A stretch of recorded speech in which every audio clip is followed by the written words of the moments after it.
Welcome to the Brevard News Candidate Forum. Today's focus is upon Titusville's mayor's race, and we have with us candidate Vickie Conklin. Sorry, Vickie Conklin, who is running for Titusville mayor. We did ask Andrew Connor to come on, and he says he doesn't want to come on and allow his candidate to be able to get any help in this race, and so he thinks one debate is enough. We did leave a seat, as you will see, for Andrew Connor, just in case he decides to come later on, but we don't think that that's going to happen.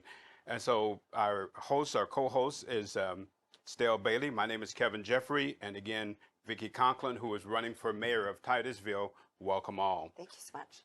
So Vickie, let's start off and tell us a little bit about your background. You're from St. Louis, right over in my area That's from right. Oklahoma, Right. and big St. Louis Cardinals fan. Oh, absolutely. Correct.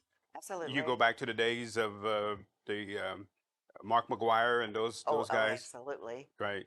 So how did you end up in Titusville, and tell us a little bit about your background? We moved to Titusville in 2012 with my husband. He decided to retire as a nurse practitioner and a lieutenant colonel in the Army.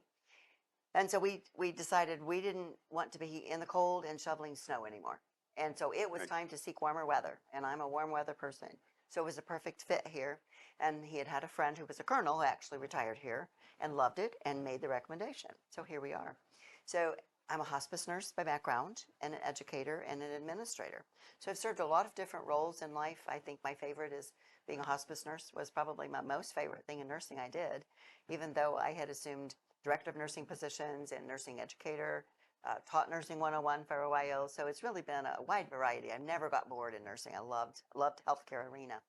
And I think that prepares you for anything that you do. And I think nurses become very nurturing and you want to fix things. You want to make things better. And I think that's carried out throughout my life. So when we moved here, I continued to work. I worked at Hospice of St. Francis for a couple of years and then decided to be a travel nurse for a couple of years since my husband was retired. So we got to see a little bit of the country and doing that. That was a fun experience. Came back. I was happy planting flowers and doing my landscaping, painting my house, doing all kinds of things. And then issues became arising in the community where I am, where I live in Royal Oak. And there were some issues with the Royal Oak Golf Course and closing down and what it might become. And people became very concerned about that. And so I did join that coalition and that group and actually became president of that group, which is Royal Oak Neighbors. And we did form an LLC because people were very concerned. People learn to identify you, I think, as a person who will stand up for the group and stand up for the underdog and stand up for what's right in life. And people identify you as that. So I've now become the president of that group. And that's been for the past 2 years. So it got me more involved with the city. I began attending city meetings and being able to listen to what's going on. I met with city leaders and found that we didn't always get all of that support and openness that we thought we should get and deserved. So one thing kind of led to another, and our group is very strong now. There's 1,100 homes in our subdivision, and we have over 800 members that have banded together to say it's not right to create a high-density apartment development in the middle of existing homes. There's a lot better use for the property than that. So we've met with city council members and really advocated for that. And that issue is not over yet. It's still continuing on. Meanwhile, the lobbyist who's representing them in town is a lobbyist for the developer as well as for the owner of the property. So there's some real concerns there. So you served as mayor before. I was the mayor in Wentzville, Missouri, which is just outside of St. Louis, Missouri. It's in St. Charles County. How big a city was it? And when I became mayor was I became what was called an alderman or a councilman in 1993, and then again in 95, and then I ran for mayor in 96, and I was reelected in 98 and 2000 and 2002. So essentially 11 years, 6 elections of being reelected because the people were very happy with what we were doing together. I had their trust, and I took that trust very seriously. They trusted me, they voted for me, and I represented them well. And they called me Mayor Vickie, and I answered the phone at 11 o'clock at night if they had questions, and we did so many positive things in the community, positive things for the police department, positive things for the senior citizens, very involved. The population was around 6,000, but we knew we were on the cusp of rapid growth in the community. And so I held yearly retreats where we were able to plan. And so we planned ahead actually for 10, 20, 25, and 50 years actually to put things in place so that we knew when we get to this population, we'll need X number of employees here. We'll need to have this expansion of the wastewater treatment plant. We'll have to have a water tower. We'll have to have this, this, this. And so the community was planned out. So by the time I left my tenure of service, we had tripled in population. But it was a very good growth. I did a lot of marketing and recruiting to get the good developers so that they came in, and we didn't bend the rules. We made them do sidewalks when they didn't want to. We made them build garages instead of carports when they didn't want to. Everybody had to follow the rules. And so there was no bending the rules. And So when you say good development, what do you mean, yes, good development? I mean development that you can be proud of, and development where people buy their homes, which is usually the biggest investment people make. They buy their home and they don't have to worry that they're going to get flooded the next week with a developer not backing it up. And so we had very reputable builders that would come. One was not so reputable, and so he kind of didn't like building so much because we really cracked down on him. And you have to do that in a community because that's the basis of your community. Your folks depend on you to follow the rules and have good code enforcement. So we did. Yeah, so I was really pleased. It was a really fun time in life. There was a lot of, even though it was that population, but we had a General Motors plant, which had 2,800 employees, big General Motors plant. And so we were able to retain the plant when they were going through tough times. Flew me to Detroit. I had to negotiate with General Motors Detroit to be able to get the plant to be able to stay there and retool and function, because that's 3 chefs of really good paying jobs. It was really a fun time. So, all right. How long have you Yes. lived in the city of Titusville? 2012, in May of 2012. So it's So been you've been- 12 years. Wow. Yeah. And Yes. speaking of Royal Oak, is that the sole reason why you decided to run as mayor? No, it's not. It's one of the reasons because, of course, I want to help to preserve the neighborhood where I live, and we're all concerned with our property values. But in researching and going to city meetings for the past 2 years and going to planning and zoning, I see so many things that I think, oh, this isn't right. This isn't right. And you ask questions and you don't get answers. Nobody wants to answer. Nobody wants to meet. You have trouble getting people to meet with you and provide answers. And it's like, okay, we can do better than this. We can do better than this. And so I didn't really have intentional plans to be running for mayor again. But when I knew the seat was open, when Dan Diesel decided not to run again and that seat was open, it's like I had to raise my hand because I have to do something. I'm not a person who can sit back and just like, oh, I can't complain. I'm a person who wants to make it better. If elected mayor, is there going to be any benefit to Royal Oak? How are you gonna step away from your position, working with that community? Or Oh, somebody else certainly would need to be the leader then of the Royal Oak Group. Absolutely. I would need to take a step back from that. Still being a part of it because I'm a part of that neighborhood and own my home there. But certainly with Royal Oak, that's not the only issue at all. I'm not sure how that has gotten around to that at all because I represent the entire community. So when you look at the some of the things that faced the city of Titusville here recently, one of the problems was so when COVID hit, Yes. there was a big controversy. Should we wear masks? Should we not wear a mask? And should the city government enforce this? So people are on different sides of that, but there are some constitutional issues. Now, Sarah Stokel said freedom is overrated. That's not. We sometimes put too much emphasis on freedom. We should have. She was for the masking. What would you have done in that situation As an elected official? as an elected official? Well, when I would go to city meetings and it was during the height of COVID, I wore a mask for my protection. I had a sick husband at home, and so I wanted to protect myself. So I wore a mask. Now, I'm not sure what Sarah did, and that's kind of an interesting phrase about freedom is overrated. We actually have her on video saying that. Okay, that's interesting. So now Yeah. the question is, and Yeah. this is a real issue Okay, here because the Constitution really would forbid some of the things that they were trying to do. Okay. And so what would you do in a situation constitutionally where you're in that same scenario? Where does government implementation of things end and the rights of the citizens begin? I mean, what I do you think see that has to be optional. I don't think you can make anyone do that. It has to be an optional thing. I mean, as a nurse, I chose to do that for my protection and for my husband's. But nobody made me do that. And I wouldn't make anybody else do that.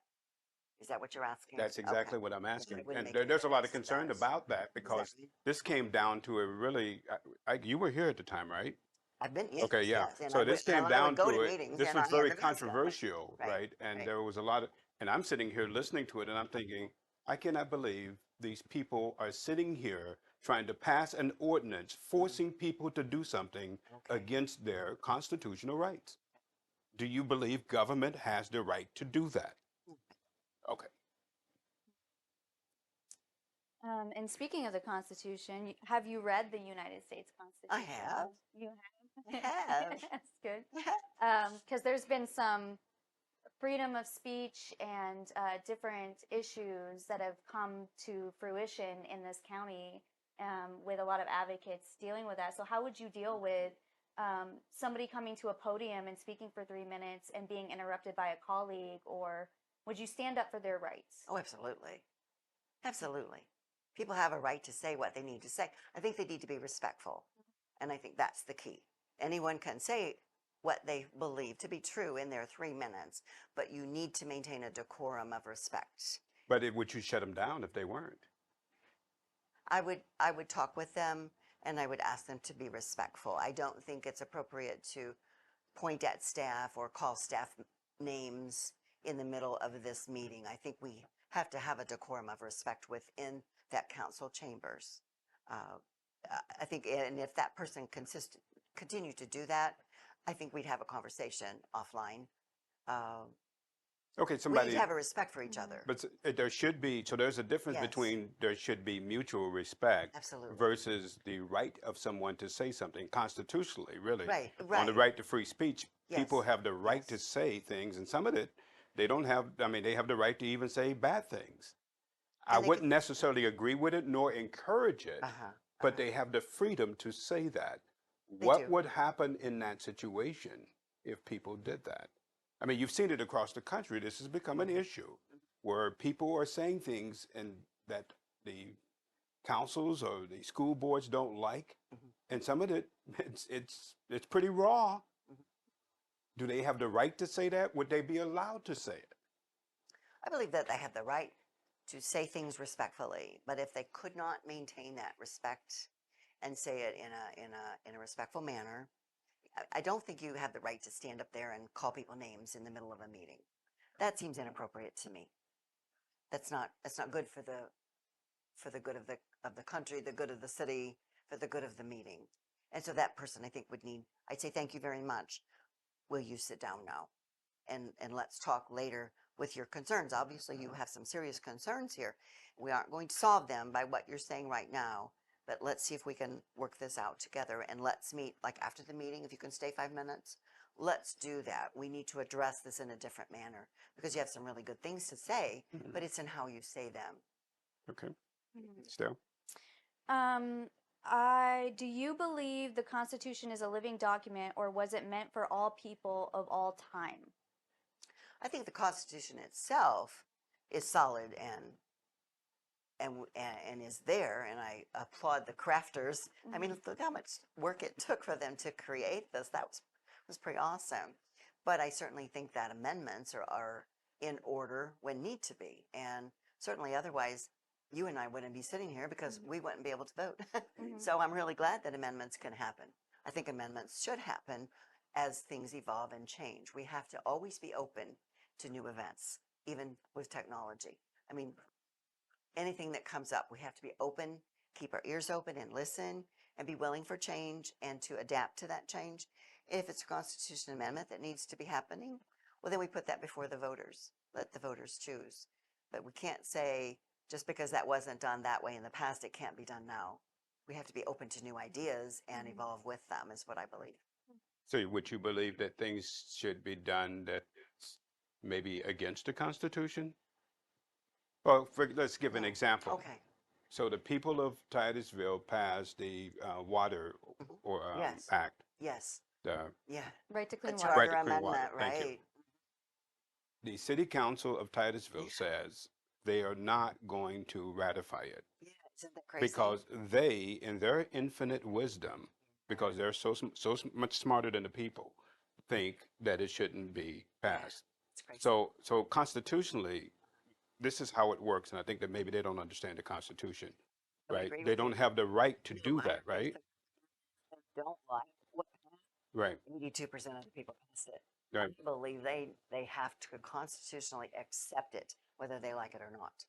82% of the people passed it. All you responsible for doing is accepting the outcome of that election.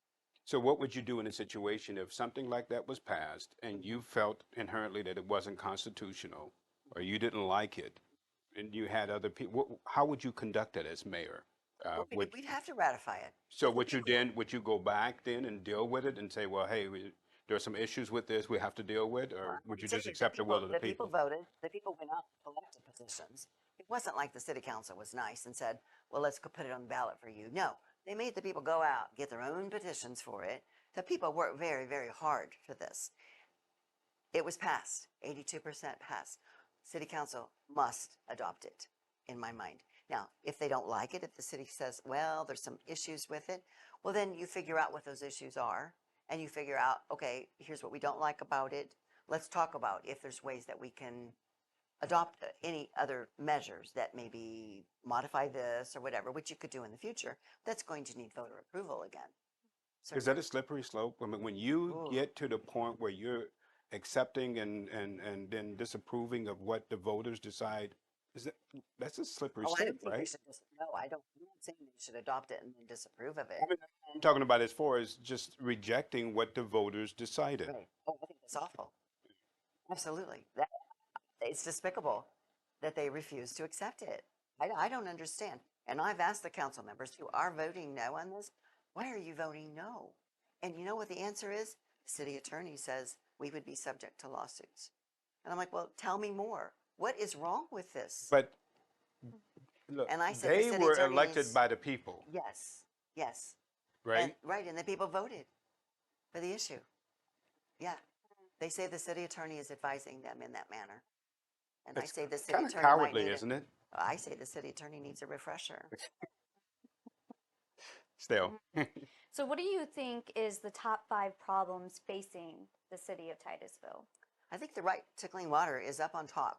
When I knock on doors, which I've been over 2,000 doors, and the water is the big issue because people say the water bill went up again, and we still can't drink the water. We still have to buy bottled water, have the purifier for the water.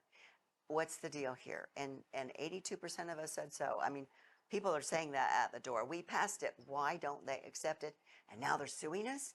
And over $160,000 we've wasted in attorney's fees because they're suing us because they're not accepting it.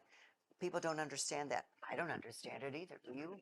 I don't understand how they're doing this. But that's a big issue for people at the doors. I will tell you that. Mm. Secondly, I think is the lagoon is the big issue for people because the folks remember that they went out and they used to fish and you could see clearly, you could see all the little fish in the water. They could throw their line out and know that if they caught the fish, it was safe to take it home and eat the fish.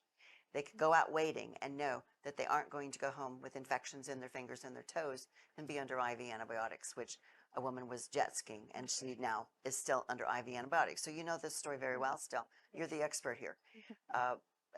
That's not right. So there's things that we can do, and many things are happening with the lagoon. I just think we can do more, and I think we can do adopt the shoreline. I think there's a lot of things that we can do together. What about the cost of water? I mean, Titusville has some of the Yes, highest water bills. it is. And so Why? this, a lot of this is a result of the lawsuits in the past. That's what What I've would you heard. do about it? Yeah. Can anything be done to lower the water bill or the cost of water? I don't know that answer today because that information isn't. They're not real open about sharing that information. It- Would you be open to a forensic audit of Oh, water sure. department? It needs to be done. It needs to be done. We have to figure out why does the water bill keep going up and up.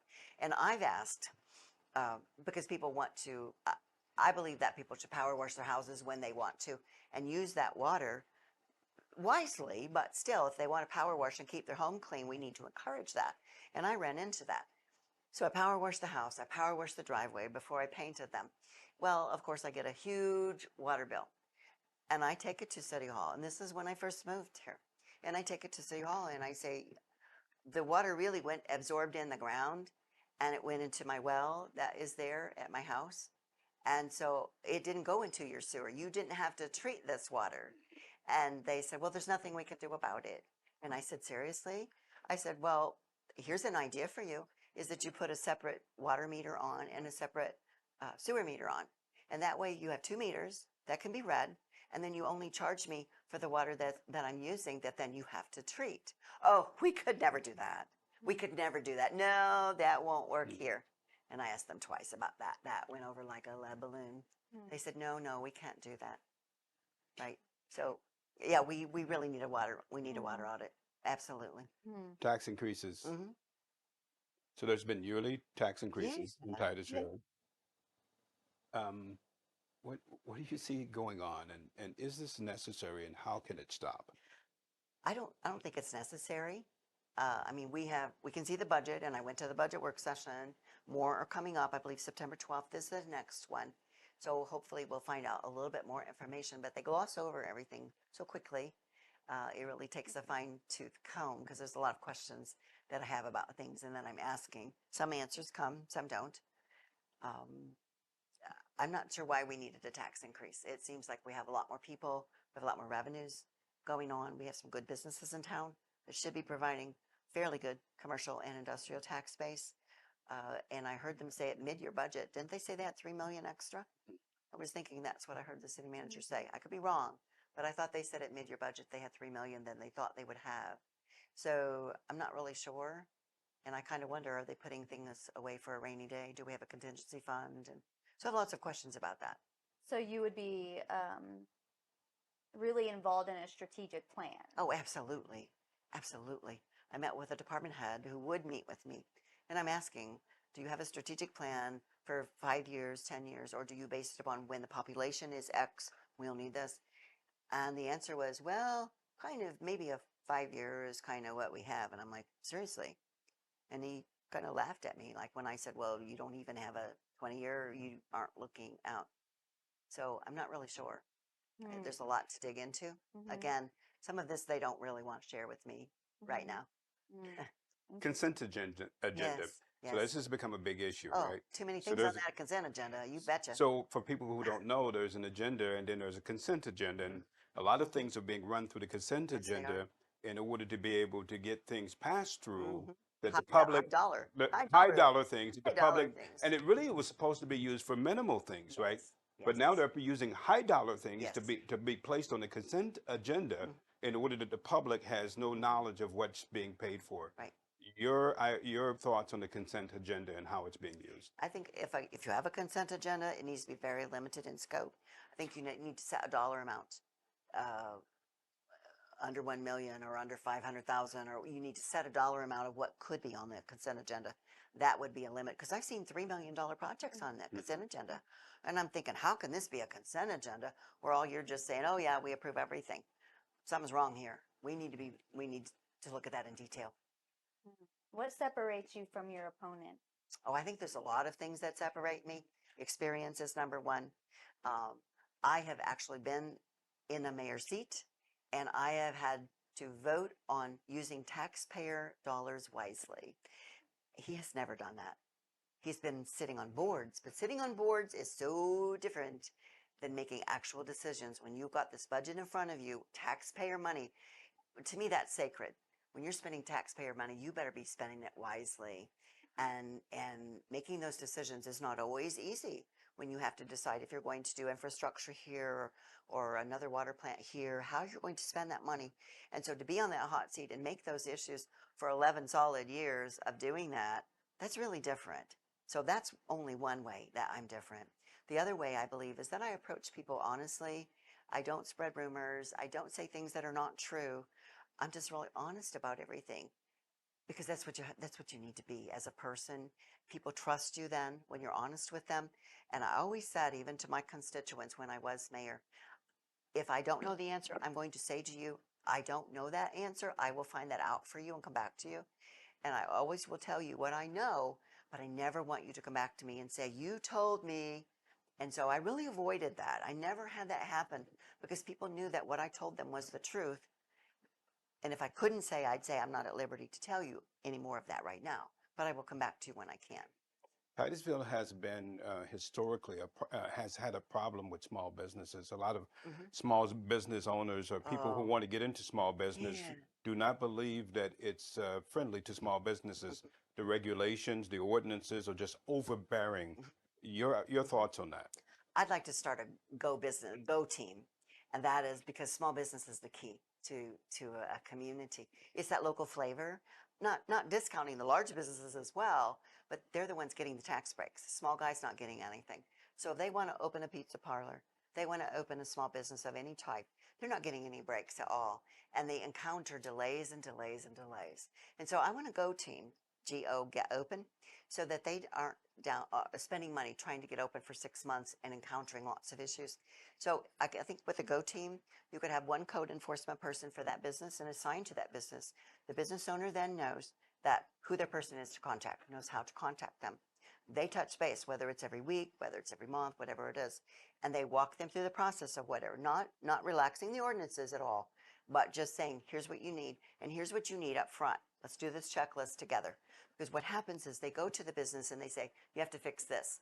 Business owner fixes this. Inspector comes back, oh, well, now you have to fix this. Business owner's like, if you would have told me that before last month, I would have had this ready for you. 6 months has gone by. Finally, maybe you're able to open. In the meantime, the business owner is out of a lot of money because he's paying the lease every month. So if we have a go team, hopefully we can get that business up and running, which helps the business owner, but it helps the residents too. Now you've got a new pizza place to go. Now you've got shopping that you can do. And I also would like for the licenses, the business licenses, I'd like to see the people who are responsible for issuing those business license to go to the business owner. Let's make our city be customer friendly, business friendly. Let's go out to the business owner. It might be an entrepreneur that's just a one-man shop. To close down, to have to go get business license and go through all of that is not good. Let's go to him. Let's do this. Let's So do would this it on be an fair to annual say that basis. there's a good boy system in Titusville that is Is there a stopping good this? system? Yes, Sorry. or maybe even a good There old is girl system. So, good old either boy way, system. The good old boy system is alive. I will not say well, but they are alive. And I think do you that think a lot of the problems with businesses starting is related to this? I can't really say that for sure. I don't know what's causing the delay with some of these businesses. If there's not a thrust to help them to be able to get open, I don't know that answer. So I would be reluctant to say that.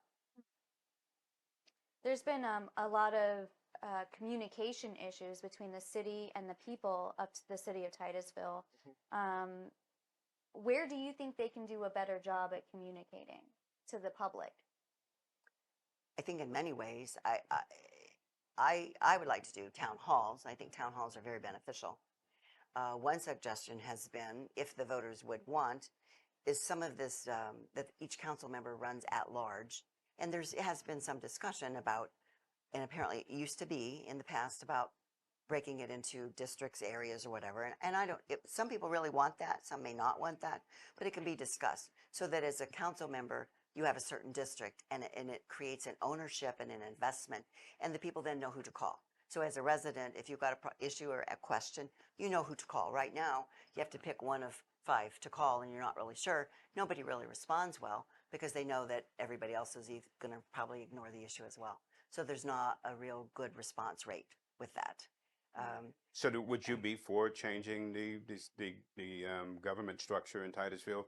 I The think the it would be a current good idea. government structure is that the city manager really runs the city, Yes, right? it And the seems city that way. council is supposed to be oversight over the Yes, city manager, that is correct. correct? That is So correct. would you be for changing that structure? Because you did say that there is not really good representation equally across the city, Mhm, right? And so you mhm. have people who are elected and they're not really concerned about different sectors of the Right, city, right. right?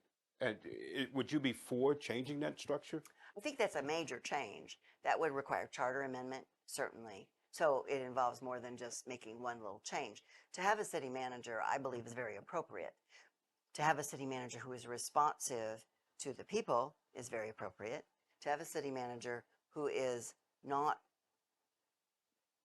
making decisions or encouraging the council to make decisions in a certain manner is very appropriate. The council is the one that's elected. The council should be making the decisions, not the city manager. So you think the relationship is, so it's not the structure, you're saying that the relationship between the city manager and the city council is what's off. Exactly. So, Exactly. That's easy to change. so have they When you lost, have the right people, that's easy to change. so have they lost perspective? Do they, I mean, one city council member said that Scott Larice has just done a great job. He's 150%. I heard that too. I mean, it's just, I don't know anybody that's perfect. Do you? well, I don't, but this guy seems to think that Scott Yeah. Larice is. And I don't know. I need to have more conversations with Scott Larice, but I can assure you that things would change Yeah. under So- under my reign. So do you think that it's out of kilter? The Oh, relationship is out of kilter? Absolutely, it's out of kilter.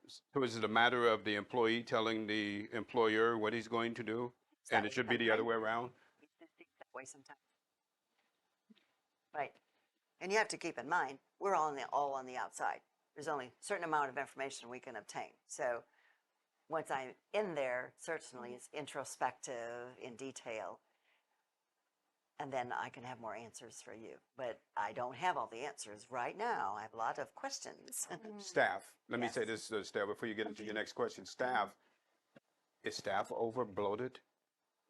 Have people on staff, I think we counted at least 5 people that are making over $100,000. So- Can't some of those jobs that they're doing be entrusted to citizens boards, so like the Titusville Environmental Commission, to do some of these types of things? It seemed like it's really duplication. So you had the Titusville Environmental Commission, who was tasked with the idea of coming up with indigenous trees for Titusville, right? Exactly. And they ignored their advice and went out and know. hired, right, a firm to actually do what the citizens had already done. Isn't this overlap? I mean, are we just overspending money that doesn't have to be spent? I can count up 2 million right now that has been wasted. The TEC does a remarkable job. They really put their hearts, souls into creating some good ideas. They're an advisory board, but it seems like the council doesn't always listen to the advisory board. So I think we need to listen to the advisory boards better, and I think we need to make better use and wiser use of taxpayer money. We have to really be on top of that, not be wasting the money with lawsuits, with $1 million walkways that really don't really serve a big purpose. $1 million is a lot of money that could have gone into helping with the lagoon. What would you have said? Where did that even come I from? would have said no. But this is, I would have said no. you walk by and you see that bridge and you say, what person thought of this? I don't know. They seemed to be very, very proud of it and stand for ribbon cutting, didn't they? With 10 police officers guarding everyone. It's insane. And and when I talk about that, even at the council meeting, last council meeting, there were 2 of us left out in the audience after some of the major issues were done. I stayed till the very end because that's when some of the good meat happens, meat of the matter happens, and I want to listen to everything. But there were 3 officers there. There were only 2 of us left in the audience. Neither one of us are troublemakers to a big extent. I mean, I'm going to say what we feel, but we were both very quiet. There's 3 police officers. Then she left. Well, it's just me, but there's still police officers. 3 of them. What are we guarding? I mean, obviously I had no gun. They searched my purse. Right, And they're all in overtime. right. So I'm not against Yeah. the police. And please, Right, I'd like to right. insert here because there's some rumors that if I'm mayor, the police department, first responders, fire department, they're not going to get raises and that their pensions will be decreased. Well, it's a ludicrous rumor because you'd have to be really stupid to believe it, really. It's spread by my opponent or his helpers. I'm not sure. But it's really a stupid thing to say for several reasons. Number one, I'd be one vote on the council. It would take 3 people to decide any raises. Number 2, when the raises are decided, they're across the board. It's not like the police is going to get something different than anybody else. So for that reason, that wouldn't make sense either. But number 3 is I have a solid track record of supporting law enforcement. When I was the mayor, there was no union for the police. When I stopped being mayor, they formed a union because the police and I had respect for each other. I watched their back. They watched my back. It was an excellent relationship. But I will tell you what, they knew accountability. And they knew they needed to perform and they needed to do their job well. And if they didn't, then they were in trouble. But if they did a good job, okay, then we're good. But they knew they had to be accountable. And that should impact every police officer who wants to be in our police force. But to say that not in favor of that, I built a new law enforcement center when I was mayor because we needed it. It was an unsafe situation for the officers. It was an old jail. The door would get stuck. It was a safety issue for the officers. And I said, we have to do this. And so we did creative financing. I knocked on doors and I asked people to vote. It was for a 1/2-cent capital improvement sales tax for a 20-year sunset because we need this new law enforcement center for the safety of our officers. The people passed the issue. They agreed to pay this extra tax so we could have this new law enforcement center that we sorely needed for the community. Now, I don't think you'll find a better advocate for police than that. Yeah, So I mean, how's this rumor coming about? I don't know. I don't know either. But I mean, speaking of, I was going to ask you how you were going to support the first responders, police, fire, and paramedics in the city. Are you hearing from them, and what are ways that you can help them? Ways I can help them, I think. And I met with Chief Lau at my initiation, and he agreed to have a meeting with me. I asked a lot of questions, which I do. I'm a listener, and I offered some things which he felt they were doing or didn't want to do in the community. We need to work closely together. I believe that the police need to integrate in the community. And I suggested if an officer drives by and they see a bunch of kids shooting hoops, they need to get out of their car, park their car, get out of their car, and they need to go shoot hoops with these kids. They need to bond with these kids. That is good community policing to me. He laughed at me when I said community policing. He said it was an old term. I said, well, maybe I'm an old person. I don't know, but I don't think community and policing should be separate. I think they need to be integrated, and we need to all work together with this. And I think we need to be very active with young children so that they learn respect of the police, but it's a mutual respect. And we can do bicycle rodeos. We can do all kinds of things. I have ideas about that, but the chief felt like they were in reality, they were doing things that I didn't know, and I applauded him for that. But I think we can be doing more. They're a vital part of the community, but accountability is number one. They need to not be going outside of our city limits to be banging on people's doors. They need to be not doing what maybe some of the city officials have told them to do. They need to be accountable and do their job as good law enforcement officials and as good fire department officials. Okay, Vickie, this has been very insightful. Thank you for coming on. Thank you. And we're going to give you the final word, and you Okay. tell us, why should people vote for Vickie Conklin for mayor of the city of Titusville? I have the experience to lead, and I'm bringing that experience because I did serve in that role. It's documented experience, and I'm not just saying what I will do. I'm saying based upon the things that I did, I think we can bring that to this city in leadership, which we sorely need. But most of all is we need transparency, and we need the people to work together. That's how you create your sense of community. That's how you create your better place to live for everyone, is with that level of trust in your leadership and trust in your city government. And I bring that. Vickie, thanks for being Thank on with you. us. We did again ask the opponent, Andrew Connors, to be on this conversation with Vickie Conklin, and he was unwilling to come on at this time. We are going to get him on in the future, and hopefully we'll have a chance for you to be able to hear from him. Thank you for joining us on this edition of the Brevard News Candidate Forum, and hopefully you learn a lot about the Titusville City Council race, and that it will give you information as to who you want to vote for on November 5th. You have a wonderful week. Thank you for joining us. Thank you, Kevin.